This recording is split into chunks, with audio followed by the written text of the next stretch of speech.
within British Airways, we're transforming the airline. Since coming out of the pandemic, those days are sort of behind us now. So the whole fleet transition, 747s are gone now. We're into the 350, the 787. We have the 777-9 coming in the future, and that allows us to sort of help differentiate us in the market.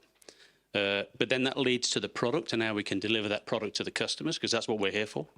That allows us to do that. And then into then the cabin itself, and this is probably where, per se, where the changes in engineering side, so the whole structure of the cabin layout, the new seating that we're bringing in, the vector seats in the first and the business type areas, that really is a game changer. From the NPS scores we get back on that are strong. The way the customers perceive that, the IFE and that sort of stuff, which again, and the previous panel was right in bringing points around the aftermarket, and I'm sure we'll touch on that after. But that's where it's key that aftermarket support for those functionalities is in place, because they are a differentiator for us. And without that, it's very difficult to keep pushing forward that transition.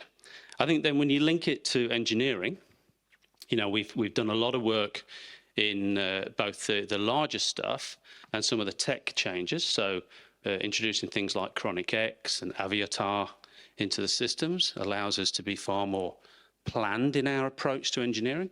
We're targeting a sort of where we use our touch time on the aircraft, because you can quite easily waste available time with a fleet the size that we've got, predominantly based in Heathrow, with obviously globally flying.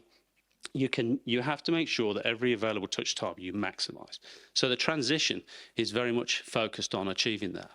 Now, having arrived in April into BA, so it's only 6 months in, I very quickly changed the organisation piece to provide a far more wider span and control, because it's super important that we were getting focus into Heathrow operations, first wave dispatch, that sort of stuff, and then to the back of that, the engineering support, strategic planning, absolutely key to what we're trying to do, both for ourselves and our partners.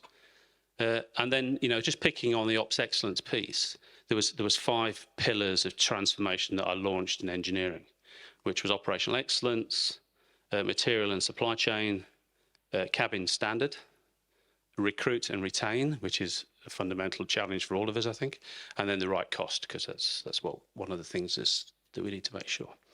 To pick on one of the transformation areas on ops excellence, again, that's where we used Chronic X and Aviatar to really make sure that those guys cannot waste their energies there at all.